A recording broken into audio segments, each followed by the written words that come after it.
이 국가 안보와 경제 이게 총체적인 책임을 져야 할 정부가 국가 안보와 이 경제 위기를 매체로 해서 국민과 정치권에 대한 위압적인 이런 자세를 보이는 상황에서 과연 협치가 가능할 것인지에 대한 매우 의심스럽습니다. 최근에 사드 배치로 인해서 국방장관과 국무총리가 성주에서 험한 꼴을 보게 된 것도 일반 국민들이 정부의 무능과 불통을 통한 불신의 극대화라고 보지 않을 수가 없습니다. 국가의 정체적인 위기를 맞이해서 정치권이 얘기하는 이 충고를 그냥 외면을 하고 어떤 이 독선과 이 아집으로 국민을 다스릴 수 있다고는 이런 생각은 가급적 빨리 버리는 것이 좋을 거라고 생각합니다.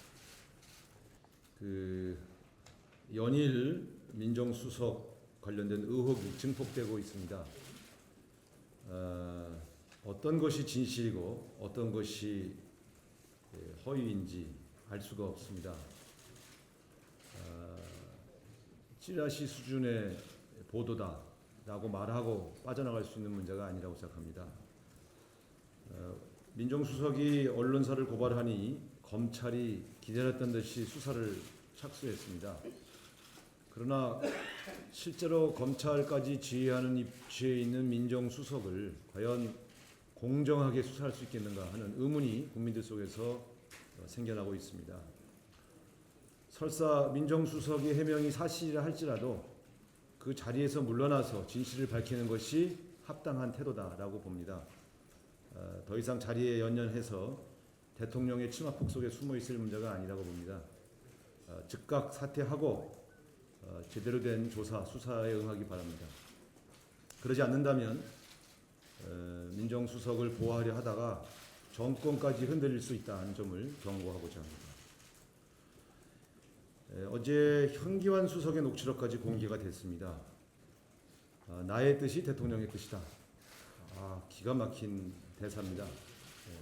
이것으로 대통령이 선거에 개입했고 공천에 개입했다는 것을 정무수석이 확인시켜준 녹취록이라고 봅니다.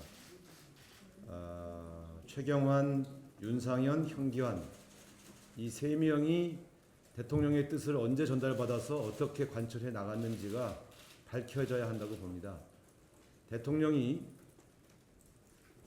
정당의 공천에 직접적으로 관여했다는 것을 이 세 명이 다 증언하고 있습니다. 증언이 일치하고 있는 만큼 사실에 부합한다고 우리는 확신하게 되었습니다. 이 문제는 대통령이 직접 해명해야 됩니다. 본인이 언제 어떻게 정무수석에게 지시했는지 어느 정도 관여했는지를 분명히 밝혀주시기 바랍니다. 이 문제를 밝히지 않는다면 국민들은 대통령을 불신하게 될 것이라는 점을 분명히 다시 강조하고자 합니다.